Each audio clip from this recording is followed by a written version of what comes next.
amor de Jesus possa envolver os nossos corações.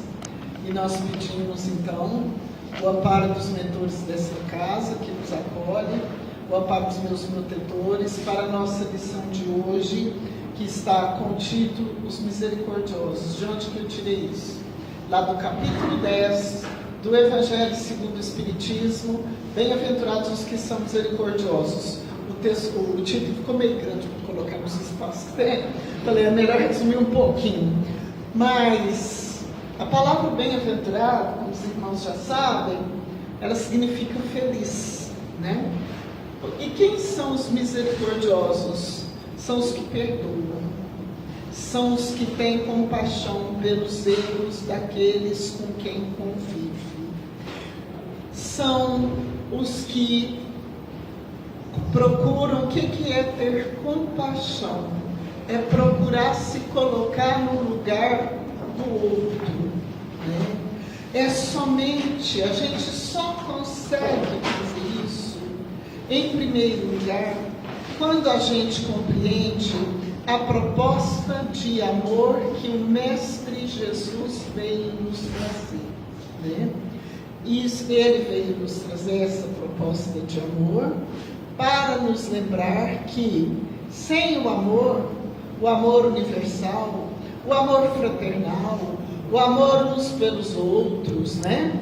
Nós não conseguimos nos harmonizar com a lei de Deus, ajustar a nossa consciência, o modo de pensar, o modo de sentir a vida, os problemas, a convivência, as dificuldades na convivência uns com os outros, né? Tudo isso diz respeito à nossa necessidade de nos harmonizar com a lei divina. Esse é o objetivo mais alto da nossa vida. Como nos harmonizar com a lei divina? Se a gente não consegue se harmonizar nem mesmo com aqueles que vivem dentro do nosso lar. Oh, meu Deus! Mas todo dia eu falo nesse assunto, né?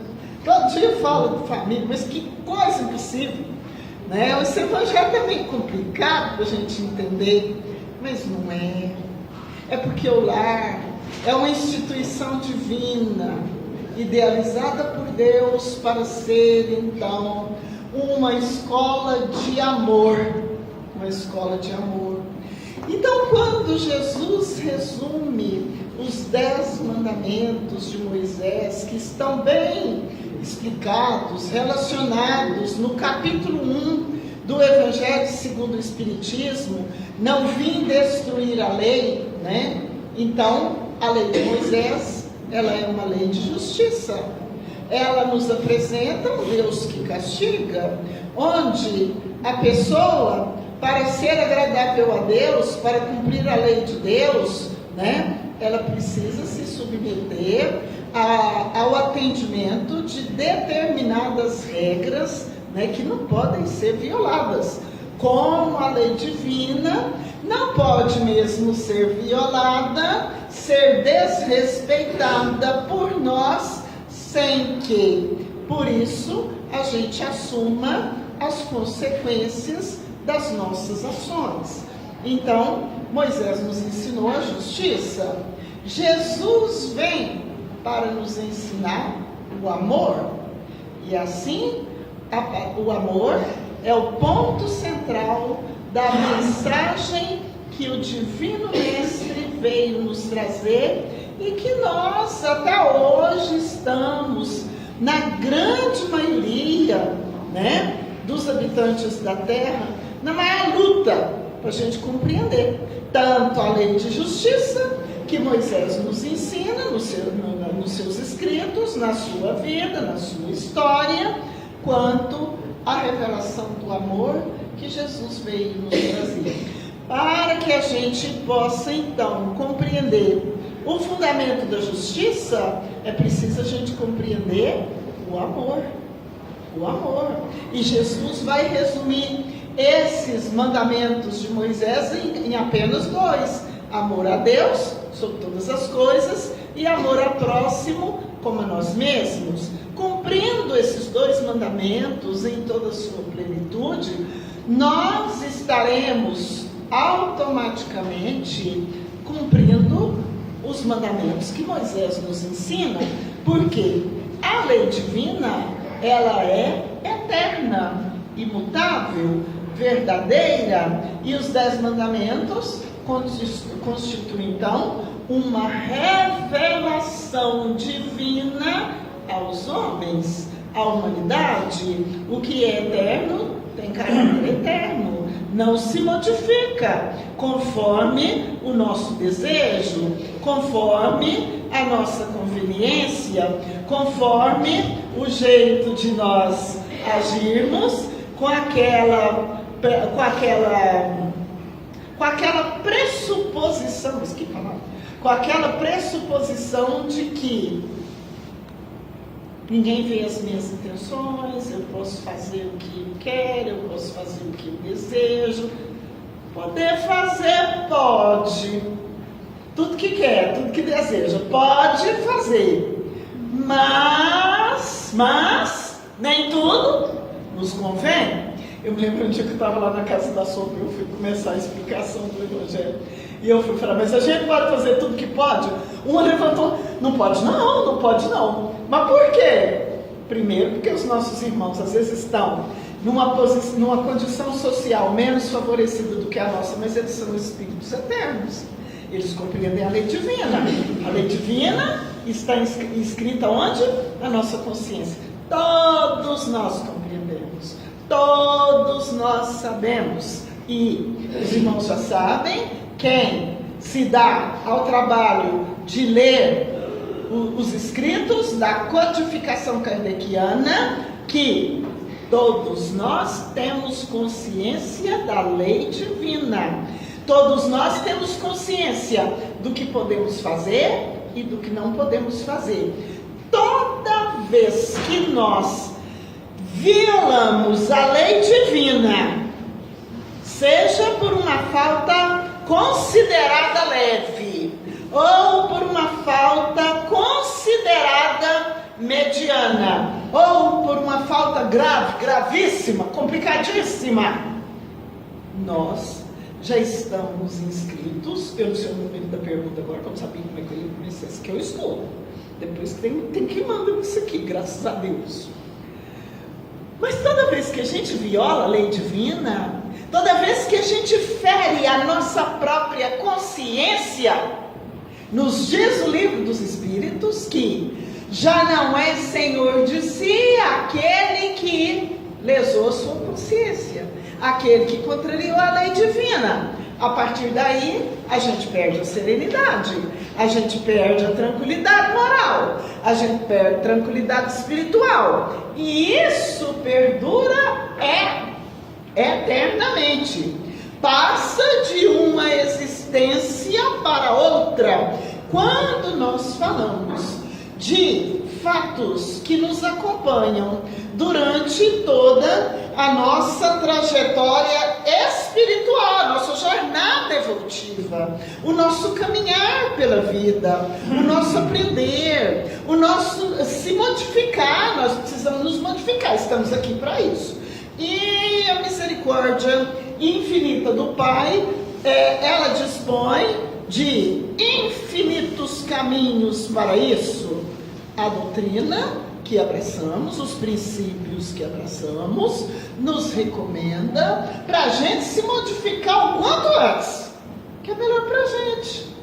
Quanto mais o espírito esteja encarnado ou desencarnado, quanto mais ele procura se harmonizar com a lei divina, quanto mais ele procura viver conforme o que nos aponta o roteiro trazido pelo Mestre Jesus, mais felicidade ele tem, mais harmonia ele tem no seu viver, no seu conviver com os seus semelhantes, na sua atuação em qualquer campo, em qualquer setor da sociedade em que vive.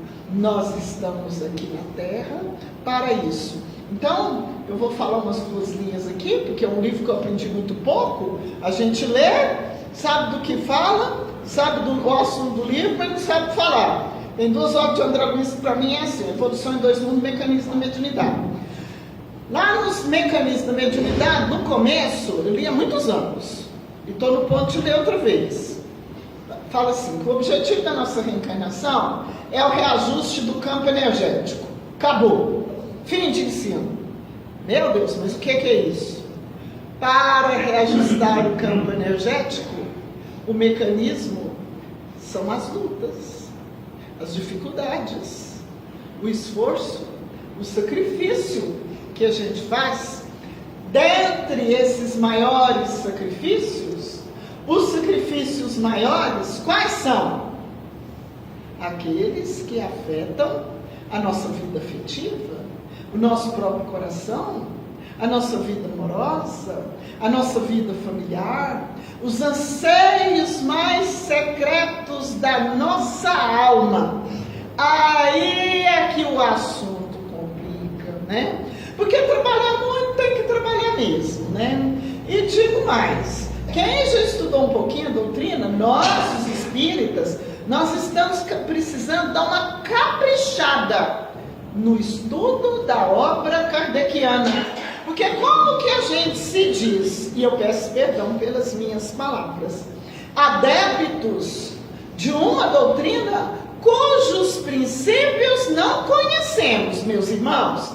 Quanto mais a gente estuda a doutrina, quanto mais a gente se apropria do que nos ensina a obra kardeciana, o Evangelho de Jesus, mais condição da gente compreender a lei divina a gente tem. Porque é nosso objetivo, traçado por Deus, nosso Criador e Pai, que a gente conheça, ame, pratique e viva a lei divina. A lei divina. Então, dentro desses propósitos, o aprendizado do amor é o mais alto, é o mais sublime, é o que nos dá asas para impulsionar o nosso caminhar evolutivo, o nosso aprendizado, a nossa vivência das leis universais. Está dando para entender? Das leis universais. Para que a gente possa se desligar, perder o vínculo doloroso, perdeu o vínculo doloroso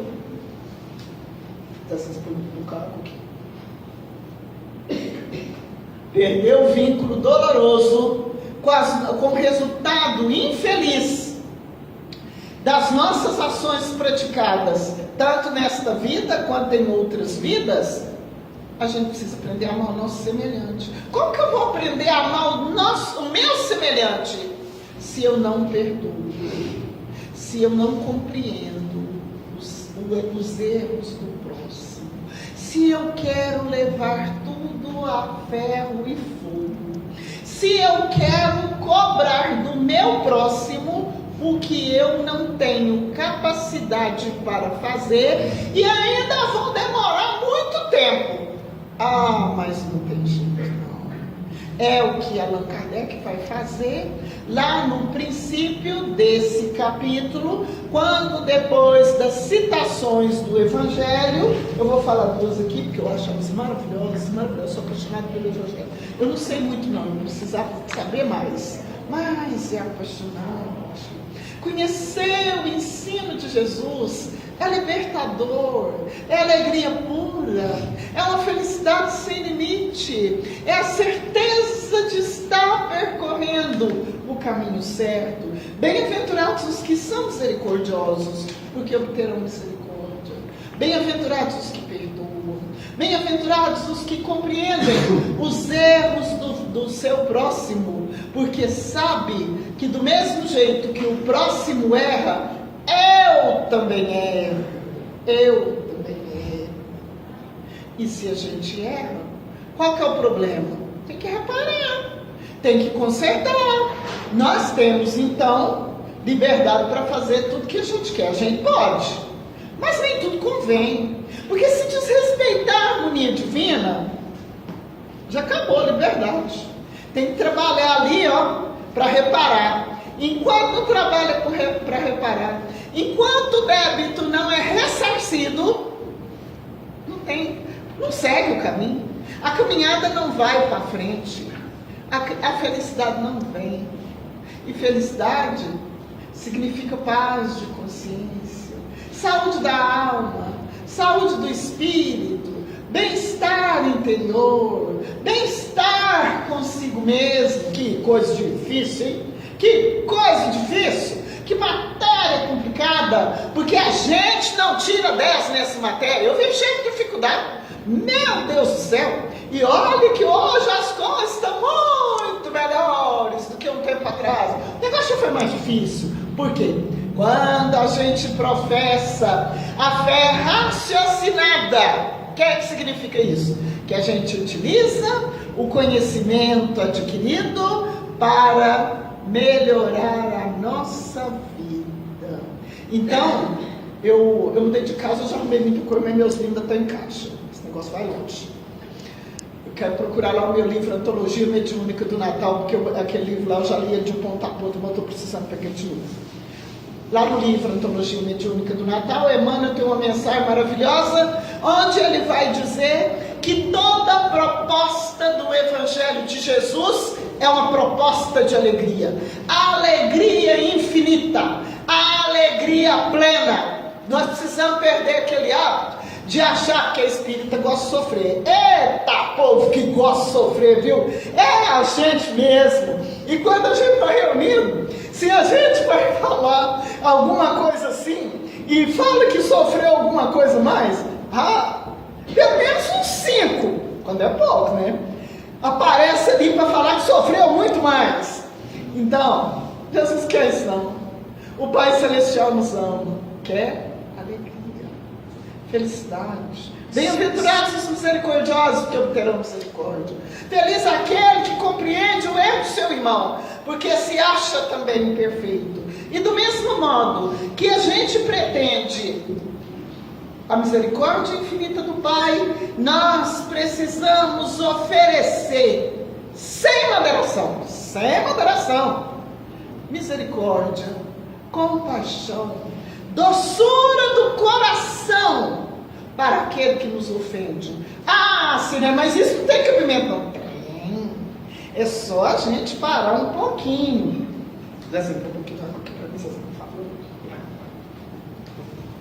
É só a gente parar um pouquinho a cada dia, viu? Não é uma vez por semana, não. Todo dia. E meditar. Quem que eu sou? Como é que eu estou vivendo a minha vida? Eu estou mais amoroso? Eu estou mais respeitoso? Respeitar todo mundo. A criança, o jovem, o adolescente, o idoso, o avô, a avó, meu pai, minha mãe. Meu pai já contou aquela história 1000 vezes. É seu pai. Te ouviu tanto, ensinou a falar, ensinou a pensar. Só por isso, nós já somos devedores dele. E o professor Emmanuel nos ensina nas suas obras. Vou falar aqui o livro Família, por exemplo, tem o livro Pão Nosso, mensagem que fala sobre isso, sobre os nossos deveres para com os pais, os deveres para com a família, porque são os nossos irmãos mais próximos, aqueles companheiros de evolução, a quem nós devemos as melhores qualidades. Então as melhores qualidades não é para os de fora, não. É para os que vivem dentro da casa, junto com a gente, dentro do nosso lar.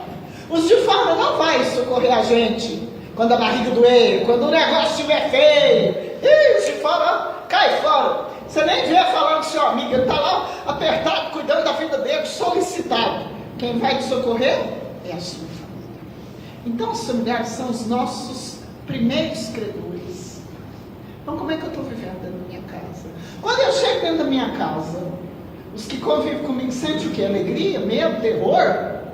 O teto da casa balança? Como é que é isso? Minha casa não pode balançar não, como eu moro no apartamento, Deus me livre. Pode balançar não, nossa senhora. Isso é maneira de dizer, mas é sério. Então a gente tem que pensar. O que a gente oferece para os nossos companheiros de evolução? para os nossos familiares. E para aqueles que trabalham junto com a gente, o que a gente oferece? Estamos muito intolerantes? Somos donos da razão? Uma vez eu tive um problema no meu trabalho. O problema era real. Mas eu não queria reclamar, mas não teve jeito não, eu tive que reclamar. Mas eu fiquei umas 2 semanas analisando aquele fato para saber se realmente eu tinha feito minha parte.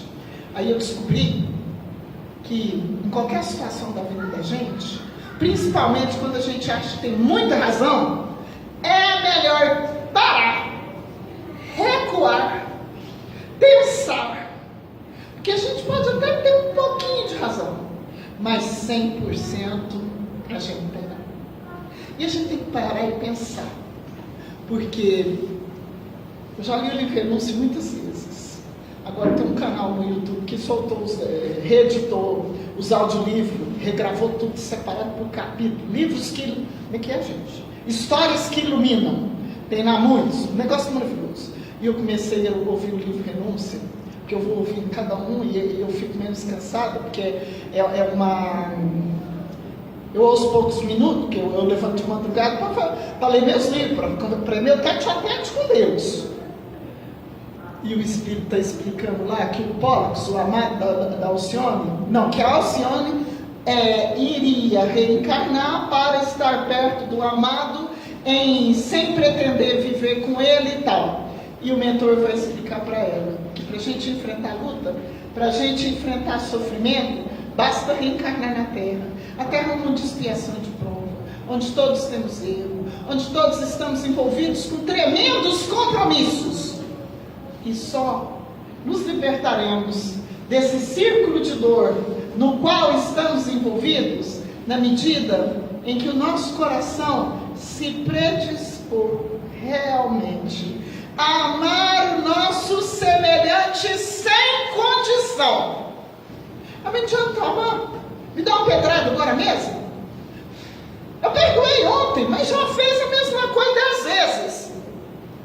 E os Espíritos dizem aqui nesse capítulo 10 do Evangelho segundo o Espiritismo: bem-aventurados os que são misericordiosos, perdoarás cada ofensa, tantas vezes quantas ela te for feita.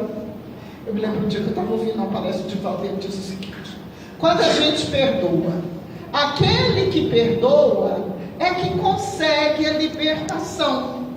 O que recebe o perdão, ele não está livre do compromisso dele não. Porque ele não deve para mim, ele não deve para quem ele ofendeu, ele deve para ele mesmo, ele deve para a lei divina. Enquanto ele for um devedor da lei divina, ele não tem libertação. Aí a utilidade da gente orar pelos nossos inimigos, orar pelos que nos ofendem, orar pelos que nos injuriam, orar pelos que nos querem mal, orar pelos que nos prejudicam. E no meio de tanta dor que essas coisas provocam, a gente precisa pensar que a gente também tem fragilidade, né?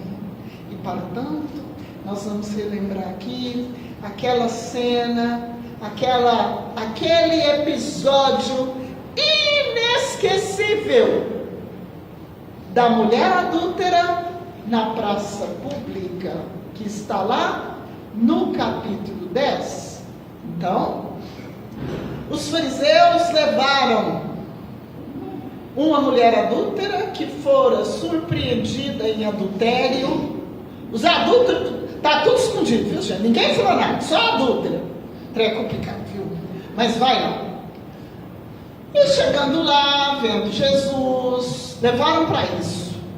Colocaram a mulher no meio da praça. Olha que situação mais humilhante, que atrevimento. Mas que coisa, né?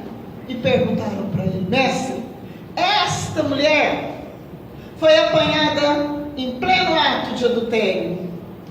Moisés, pela lei, nos afirma que se lapida, nos ordena que se lapidem as adúlteras, era apedrejar até a morte. Só as mulheres adúlteras. Homem adúltero nunca foi apedrejado. Nunca foi. Aqui na terra. Quando chega lá, a conta está lá. Tão grave quanto? Tão grave quanto? É vero. Mas veja bem. Jesus ouviu aquilo com a plenitude do seu espírito.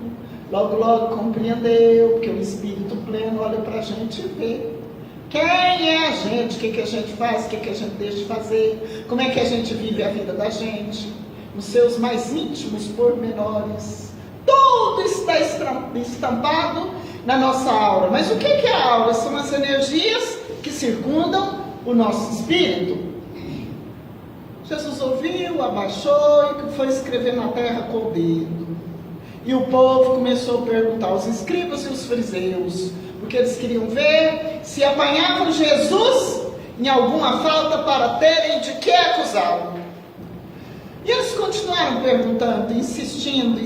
Jesus levantou com toda a calma e afirmou: aquele dentre vós que estiver sem pecado, atire primeiro pedra. Ninguém atirou pedra na mulher. Por quê? Porque a palavra do Mestre, cheia de sabedoria, portadora de grande energia moral, fez com que cada um daqueles que queriam apedrejar a mulher adúltera fizesse um exame de consciência. Quando eles ouviram Jesus falar desse jeito, enquanto fazia esse exame de consciência, se retirando, cada um se afastando, porque eu não posso ficar não, de repente meus pecados começam a ser mostrados aqui, negócio complicado, meu Deus. E não ficou ninguém. Até que Jesus se levantou, se ergueu, ele falou isso e abaixou de novo, escreveu lá e deixou o povo pensar. Olha a sabedoria de Jesus, olha o método de ensino, olha o método de educação, que perfeição. Não acusou ninguém, só advertiu. E a nossa consciência nos adverte. O nosso problema é que nós raramente ouvimos a nossa consciência.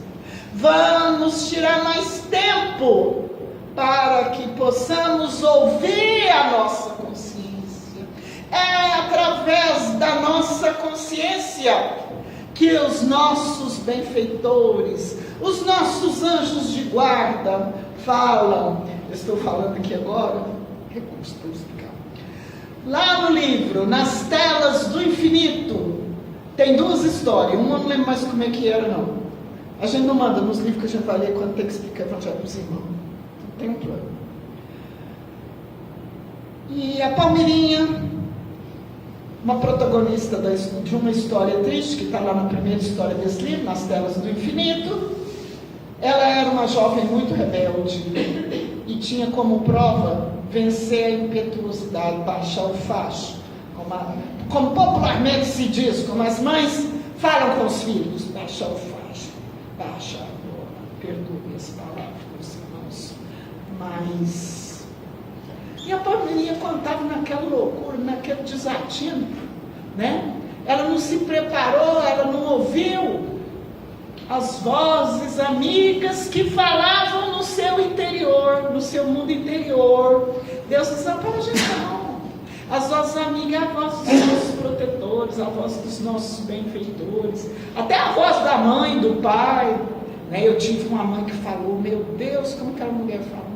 Dona Helena falou bastante. Quando ela foi muito jovem. Muito tempo depois, quando acontecia alguma coisa grave, parece que eu ficava ouvindo aquela falação ainda, sabe? Porque esse negócio acompanha filho também, né? Mãe fala quando está encarnada, quando está desencarnada, o pai também fala. Meu pai falava um pouco, minha mãe falava mais, né? Mas a Palmeirinha não ouvia. Palmeirinha se transformou numa cortesã famosa do Rio de Janeiro. E aí depois ela foi perdendo a sua saúde, a sua beleza, o seu glamour.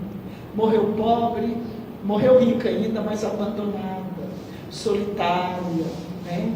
Então o que eu estou querendo mostrar aqui são essas vozes proféticas, amigas, iluminadas, que falam na nossa consciência, que falam no nosso mundo interior, e que nós, para bem viver, de acordo com os objetivos eternos, que a misericórdia infinita do Pai traçou para cada um de nós precisamos aprender a ouvir a voz dos nossos benfeitores na consciência. Não é como ouvir a minha voz agora, não, nem em conversa de WhatsApp. A voz vem assim, ó, lá no seu pensamento, aqueles pensamentos sugeridos. Quando você vê, você fala, não sei por que eu estou pensando nisso. Ouça, insista, analise. Pensamento é bom, então eu vou fazer desse jeito. Mas vai me dar uma dificuldade. Tenta, modifica, mais paciência, mais tolerância. Isso promove o espírito. Isso faz o espírito alcançar degrau evolutivo. O contrário, faz a gente retardar.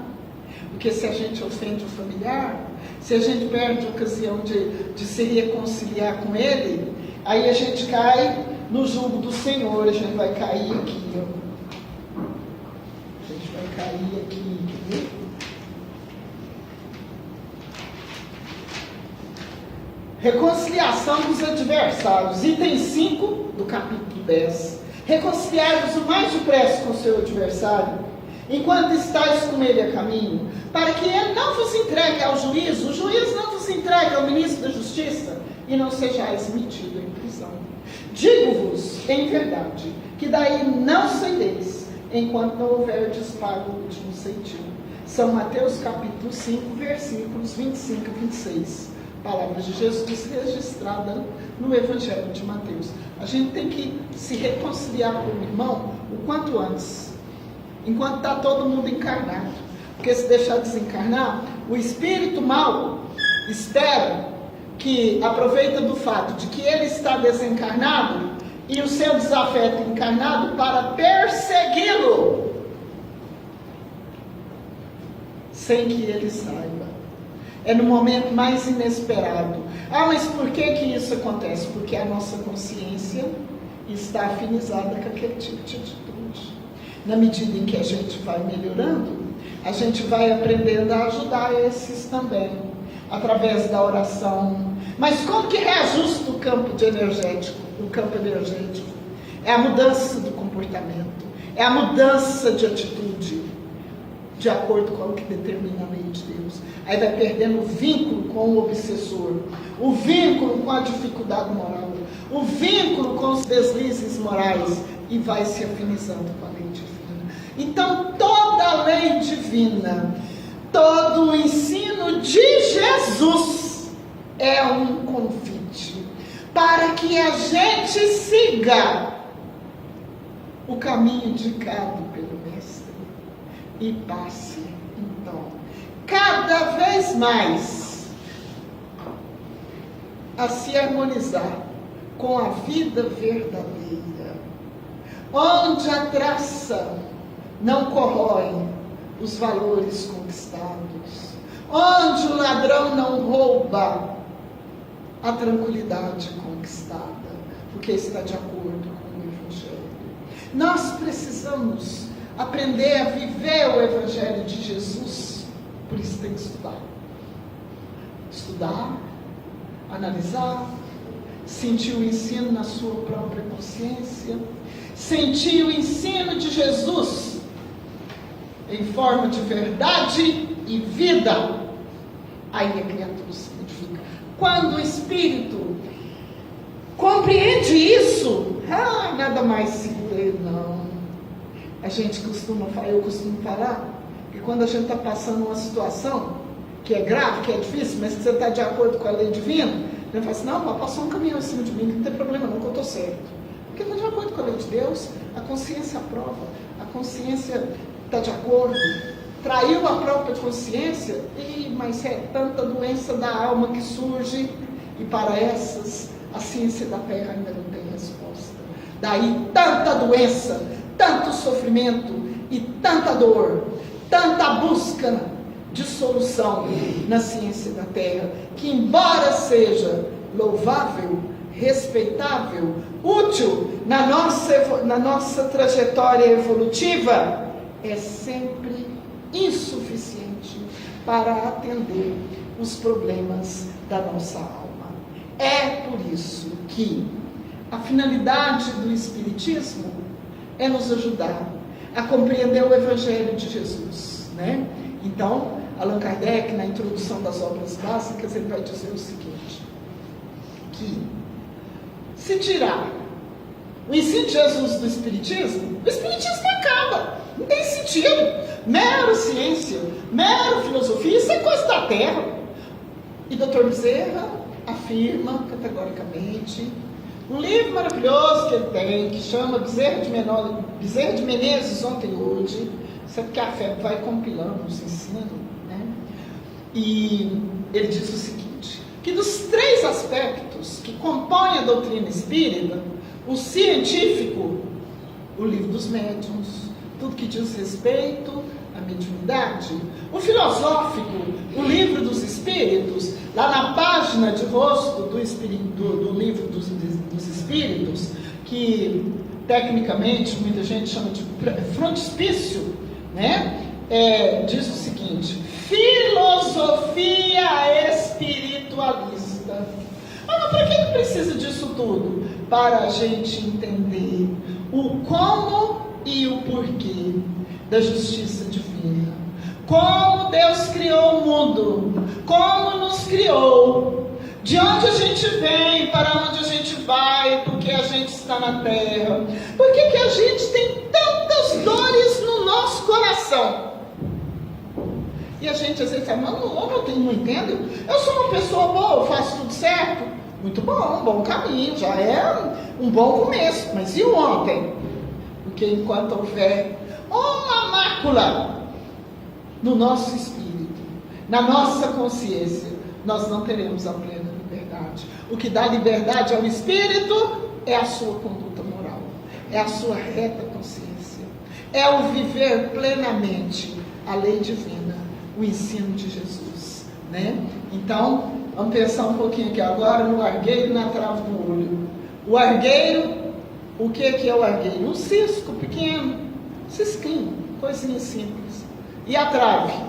É como se fosse, eu não sei, é uma vigota, é uma peça de madeira, ainda usa isso nas construções, não usa? Usa numa proporção menor, mas usa, né? Isso aqui, ó. Isso aqui é de concreto, né? Mas só de material. Oi? É como se fosse aqui de madeira. Tem de madeira também? É. Tá, então já fui. Meu pai era carpinteiro, mas eu já perdi o jeito como você já foi carpinteiro. É isso aí. Não, ele deve ser carpinteiro de outras coisas lá no Evangelho agora, né? Porque ele foi espertinho, andou direito, né? Sabia, nunca falou da altura que eu estou falando, mas ei Deus. Então a vigota é uma coisa pesada. A gente tem a trave, é a trave. A gente todo mundo tem uma trave no olho, mas a gente não vê a trave. A gente está preocupado com o quê? Com o cisco que está no olho do irmão. Mas vamos traduzir isso para o nosso mineirês aqui. A gente esquece os defeitos da gente e prejudica e preocupa em excesso com os defeitos do outro. E Jesus fala lá no Evangelho, hipócrita, tira primeiro a trave do seu olho, depois você verá como tirar o argueiro do olho do teu irmão. Primeiro a gente corrige a gente, só depois é que a gente vai ver se é possível, se convém ajudar o irmão a se corrigir, né? Eu estou falando assim em termos explícitos, porque às vezes a gente pode ajudar uma pessoa a se melhorar de forma indireta, né? De forma mostrando a boa conduta, o bom exemplo, né? A boa vivência do Evangelho, porque nós como cristãos, para a gente viver o amarás o teu próximo como a ti mesmo, a gente não pode invadir o livre-arbítrio do próximo. Às vezes a gente é obrigado a ficar calado com coisas gravíssimas, porque a gente não impede o rio de correr, né? Então a gente tem que ficar analisando essas questões, esses problemas, analisando até onde a gente vai. Minha irmã diz que os filhos estão adultos. Olha, eu converso com meus filhos, mas eu vou dando volta, eu vou pensando, eu vou analisando aonde que é, porque o filho já está adulto, né? O pai ensinou, não pode abandonar, mas tem que saber como vai lidar. E a vida da gente é isso, né? Eu vou mais um pouquinho aqui. Larguei a trave de ouro. Agora eu vou do perdão das ofensas. Então Pedro perguntou a Jesus: Senhor, quando o meu próximo me ofender, quantas vezes eu tenho que perdoar? Será até 7 vezes? E Jesus responde: eu não te digo que é até 7 vezes, mas até 70 vezes, 7 vezes. Ih, mas Jesus com essa matemática, né? O que significa isso, meu Deus do céu? Que a gente tem que perdoar cada ofensa, toda vez que ela nos for feita. Perdoarás ilimitadamente, para adquirir com isso a força moral de que a gente precisa, para a gente se sentir invulnerável ao ataque do próximo. Porque há situações tão complicadas, devido a ações nossas praticadas em outras existências, que a gente recebe a ofensa do ente querido, do familiar, do amigo de trabalho, de gente desconhecida, de gente anônima, todo dia. Não vou falar toda hora não, porque senão a gente morre antes do tempo que dá para resolver. Mas como resolver? Compreendendo que do mesmo jeito que o outro ofende, a gente ofende também, né? Então, quando Jesus, eu vou voltar lá na mulher, que eu não posso esquecer essa mulher não. Quando Jesus perguntou para a mulher, onde estão os que te condenaram? Ninguém te condenou? Não, Senhor, porque todo mundo foi embora, que todo mundo tinha pecado, né? Mas então por que a gente tem que perdoar? Porque a gente tem pecado. Por que a gente não pode ficar acusando os outros? Ficar falando da vida moral dos outros, julgamento, criando problema que a gente não tem nem consciência, agindo sem inteligência, porque aquele que se ama realmente, esse não fala mal da vida dos outros, esse não analisa a vida dos outros, esse não ofende gratuitamente. André Luiz tem uma página lá no livro Sinal Verde, eu acho que chama Hábitos Infelizes. Eu vou só citar. Não existe coisa mais danosa para a nossa alma, para a nossa felicidade, para a nossa saúde e equilíbrio das emoções, do que a gente fazer comentários irresponsáveis, perdoa meus irmãos, sobre a moralidade do próximo, sobre a vida sexual do próximo. Quando a gente vê, eu vou comentar, comenta não, bebe água, respira fundo, faz isso não. Porque se falar, basta a pessoa ficar ofendida, falou já está ofendendo a si própria e a lei de vida. Se o outro ficar ofendido, você está com um problemão tão grande que às vezes vai demorar séculos e séculos para recompor aquilo. Então tudo está na nossa mão, né? E a gente precisa perdoar porque nós temos pecado. Nós precisamos pedir a Deus todo dia perdão por cada uma das vezes que nós ofendemos a sua lei divina e ofendemos o nosso próximo. Ofender o próximo é ofender a lei de amor, de justiça e de caridade. O próximo é nosso companheiro de evolução, né? E se ele ainda está numa condição que realmente é de maior infelicidade, não tenhamos dúvida, a gente vai ter que ajudar. Aí deixa eu acabar de amarrar aqui. Lá no livro Renúncia, eu vou voltar lá, eu vou assistir amanhã outra vez, porque esse negócio eu gostei demais agora. A hora que eu terminar de assistir, eu vou voltar e vou ler o livro outra vez, porque não é possível, eu tenho que aprender um pouco. Basta a gente estar reencarnado na Terra, para a gente correr o risco de ofender, de prejudicar a lei divina, para a gente perder o rumo da situação. Então, um espírito na condição nobre de Alcione, que reencarnou como mensageiro dos seus familiares, dos seus entes queridos, que reencarnou para socorrer aqueles entes queridos que estavam em provas terríveis, porque em outras situações evolutivas não aproveitaram as suas oportunidades. Até um espírito nessa condição de Alcione foi advertido pelo seu mentor espiritual que ela não deveria reencarnar, não. Ela não tinha necessidade para aquilo, e reencarnar naquele momento para ajudar o noivo amado, amor eterno na vida dela, para ajudar os familiares, os pais, os entes queridos, os familiares que não haviam aproveitado as suas oportunidades por diversas reencarnações. Ela mesma, mesmo naquela situação, devido ao princípio de esquecimento das vidas passadas, corria o risco de se comprometer seriamente e de arrumar problema, os quais ela demoraria séculos e séculos para resolver. Basta estar reencarnado na Terra. Ah, mas e nós? O que é que fazemos? A lei de Deus está escrita onde? Na nossa consciência. Vamos analisar e colocar em prática, sem moderação, o que nos ensina Santo Agostinho, na resposta da questão 919A.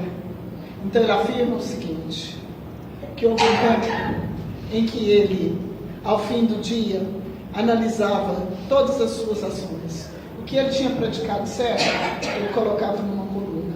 As ações infelizes que ele tinha praticado, ele colocava em outra coluna.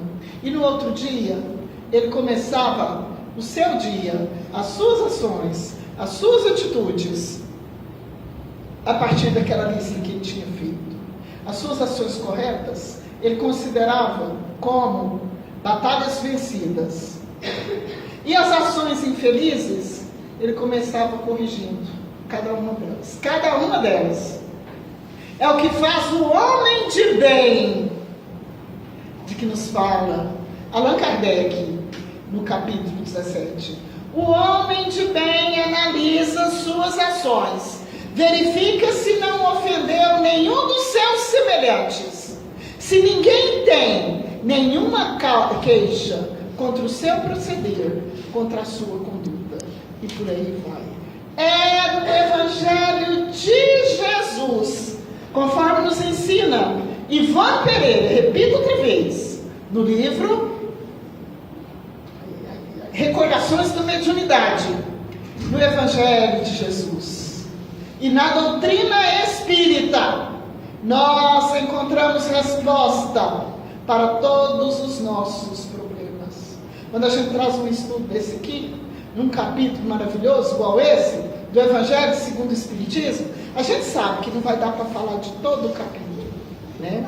Eu vou terminar com as palavras do Espírito aqui, desejando a todos muita paz, muitas oportunidades de reflexão, para que possamos todos realmente construir a nossa tranquilidade e a nossa felicidade. Eu vou deixar aqui o nosso maravilhoso para terminar, desejando tudo de bom para os irmãos, agradecendo aos mentores desta casa abençoada e aos meus protetores, essa oportunidade bendita de estarmos juntos. Perdoar aos inimigos é pedir perdão para si próprio. Perdoar aos amigos é dar-lhes uma prova de amizade. Perdoar as ofensas é mostrar-se melhor do que era. Que Jesus abençoe a todos. Muito obrigado.